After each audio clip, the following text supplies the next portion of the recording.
有麻痹效果，还能破坏神经。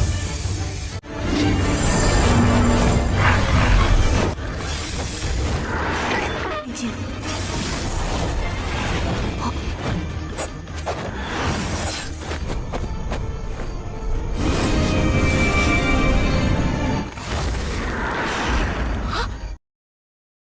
，Assalamualaikum semua para pecinta film animasi.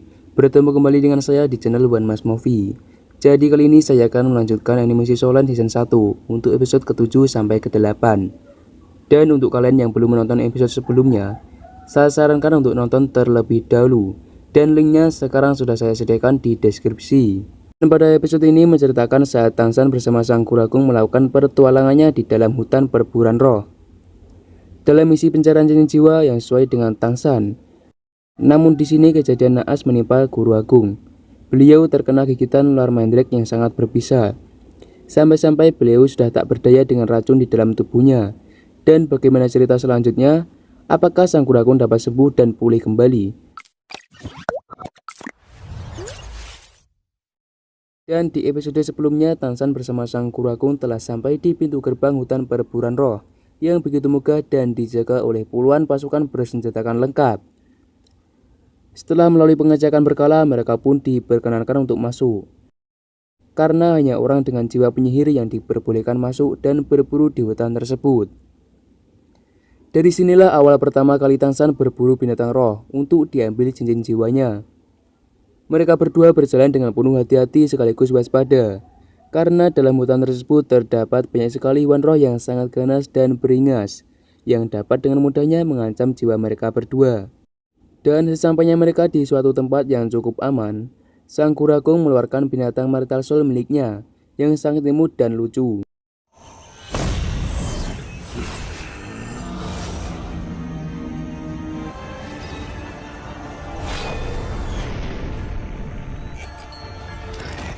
Dia mempunyai nama Lo Sampo. Sampo merupakan Martial Soul milik Sang Guru Agung yang mengalami mutasi menjadi lebih lemah. Karena di saat Sang Guru Agung membangunkan Martial Soul-nya, beliau hanya mempunyai setengah dari kekuatan jiwa. Meskipun begitu, Sampo merupakan Martial Soul tipe hewan yang sangat berguna dalam perburuan. Karena dia dapat membantu dalam pencarian jalan sekaligus mendeteksi keberadaan hewan-hewan yang akan diburu.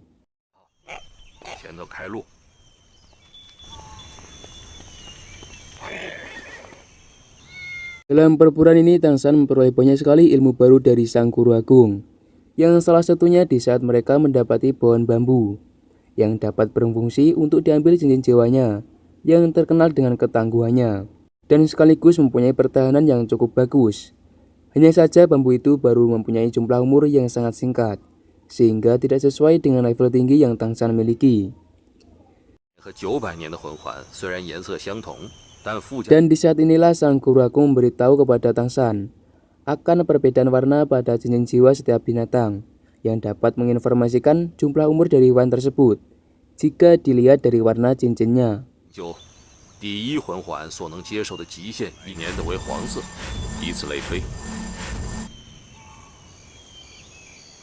Di malam harinya mereka berdua pun belum menemukan cincin jiwa yang sesuai dengan Tangsan, sehingga mereka memutuskan untuk survival di hutan perburuan roh itu. Dan untuk melindungi mereka dari nyamuk dan hewan buas, Sang Guru Agung meminta Tangsan untuk menebarkan bumbu beracun. Dapat kita lihat mereka tak menyalakan api untuk menerangi kegelapan yang menutupi mereka.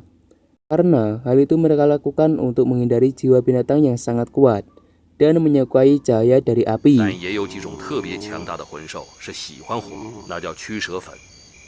Dan secara tiba-tiba Sampo mendeteksi bahaya yang mendekati mereka, yang ternyata itu merupakan serigala pantom, yaitu serigala lemah level 10 yang tidak dapat mengetahui kekuatan dari lawan yang ia hadapi.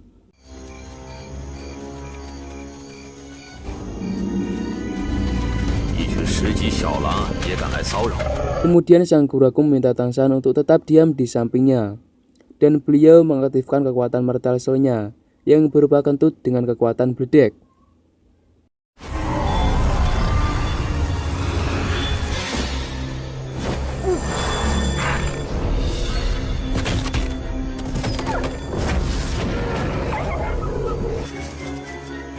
Karena serigala mempunyai struktur tubuh seperti anjing, sehingga perut yang menjadi titik lemahnya. Lalu sang kura-kung mengajarinya untuk menyerap cincin jiwa dari hewan, dengan cara menggunakan kekuatan jiwa untuk mengontrol cincin jiwa masuk ke dalam tubuh penyerapnya, yang kemudian melakukan meditasi dan menyerap energi cincin jiwanya. Namun dari sini sang kura-kung tidak melanjutkan sampai tahap penyerapan, karena kekuatan jiwanya masih dalam keadaan lemah.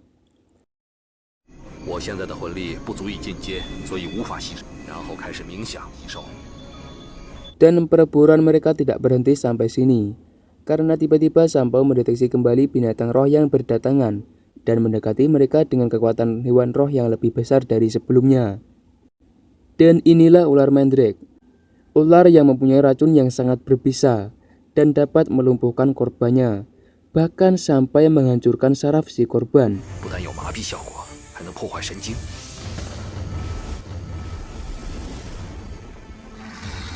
Dan ular itu juga memiliki tubuh yang sangat keras, ditambah lagi dengan kecepatan gerak yang dimilikinya. Tapi di sisi lain, ular ini juga mempunyai kelemahan, yaitu pada mulut dan matanya.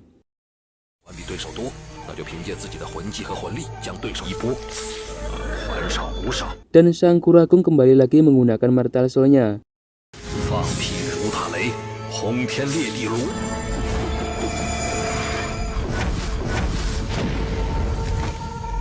Akan tetapi jurus tersebut tak ada apa-apanya dibandingkan dengan ular mandrake, sehingga mereka berdua pun memutuskan untuk berlari.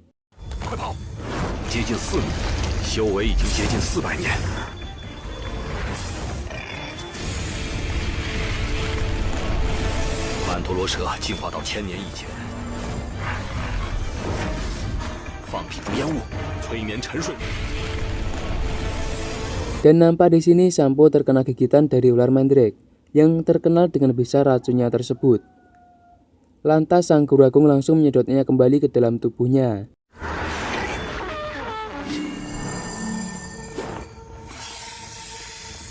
Dan di tengah pelariannya ini, Tangshan melepaskan tangannya dari pegangan sang kura-kung dan langsung membuat penyerangan dengan senjata tersembunyi miliknya.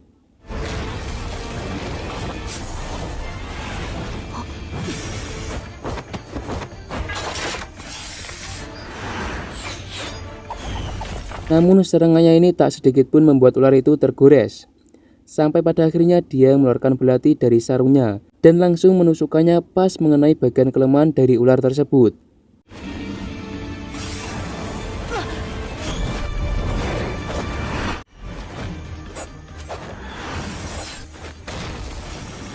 Alhasil ular itu langsung kejang-kejang dan mati.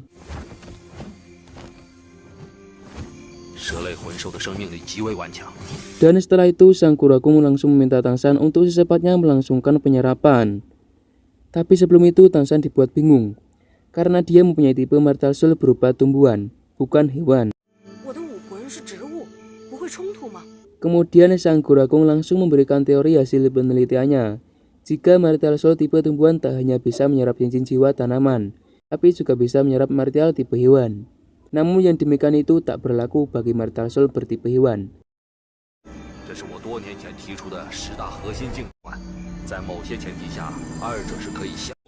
Dan terlihat Tangshan pun langsung mempercayai dan mengamalkan teori dari sang kura-kung tersebut.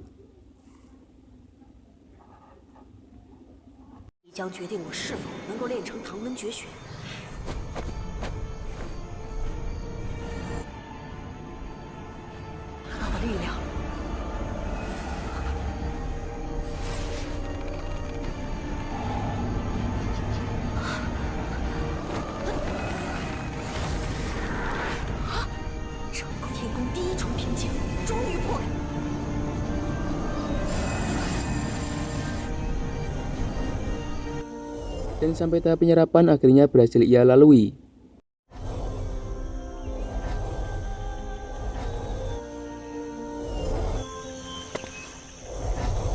Namun di saat pagi harinya, dia mendapati sang kura-kung sudah dalam terkucur lemas di atas tanah dan nampak menahan rasa sakit dari sesuatu, yang ternyata beliau terkena gigitan bisa beracun pada tangan kanannya.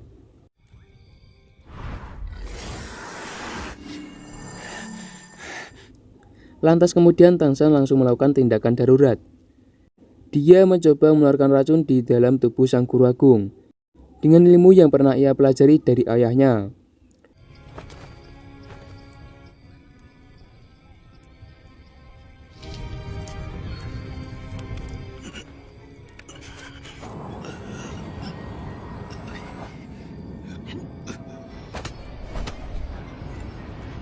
Dan ternyata yang ia lakukan tersebut berhasil. Meskipun itu merupakan pertama kalinya dia melakukannya. Dan setelah sang guru agung tersadar, beliau langsung memintanya untuk menunjukkan hasil perburuan mereka tadi malam. Tang Shan mengeluarkan martel soulnya yang telah dikombinasikan dengan cincin jiwa 400 tahun milik ular Mandrake. Alhasil sekarang martel soul miliknya mempunyai ketangguhan dalam menjerat sekaligus juga memiliki sifat beracun dari ular.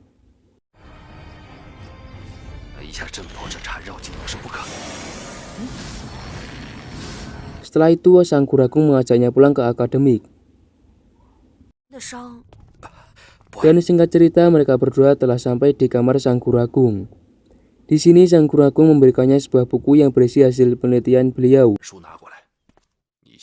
mengenai pelatihan cincin roh, dan beliau juga memintanya untuk pergi mendaftar ke Balai Roh Pelindung yang terdapat di kota Noding. Di tempat lain, antara anak buah Shou Wu dengan bos Shou terlihat saling menghina. Mereka akan melakukan pertarungan 1 lawan 1 untuk menentukan siapa yang pantas menjadi bos di Academic Spirit Master. Kemudian bos Shou meminta salah satu dari anak buahnya untuk maju dan memulai pertarungan. Dan di saat Shou Wu akan maju, tiba-tiba Wang Shen memintanya untuk memberikan giliran tersebut kepadanya.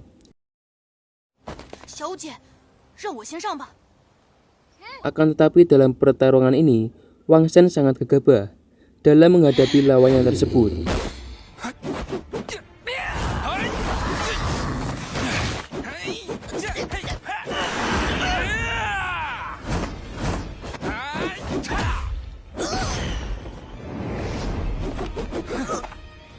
Dan di saat lawannya akan memukulkan tongkat kepada dirinya, datang Tang Shan dengan kecepatan dan akurasi tinggi, melemparkan batu ke arah lawan Wang Shen tersebut.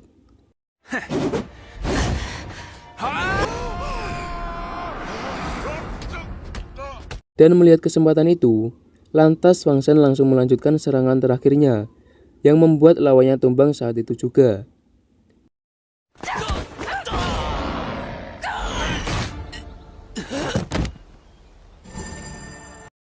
Dan kini tiba waktunya Tang Shan untuk bertanding membela temannya yang tertindas oleh murid VIP.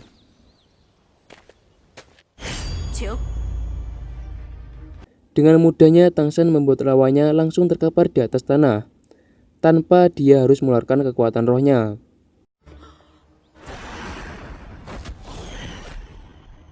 Kemudian pertarungan dilanjutkan dengan bos Xiao melawan Tang Shan. Sebelumnya Tang Shan mendapati ejekan karena dia menyebut martel soulnya yang berupa rumput perak biru.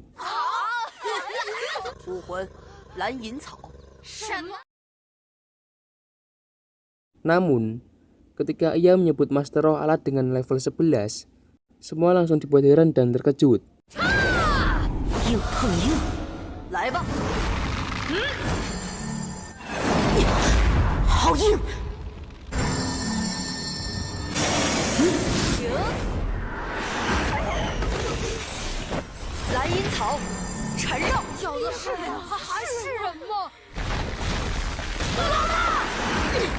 Dan durasi dalam pertarungan tersebut sangatlah singkat, melihat perbedaan level dan umur cincin jiwa yang dimiliki keduanya.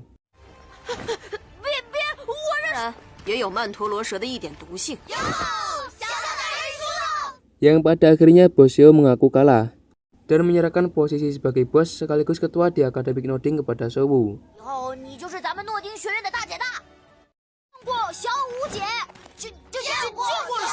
Singkat cerita, Tang Shan mendatangi Balai Roh Pelindung dengan maksud menemui Master Masuno untuk mengetes roh pelindung miliknya.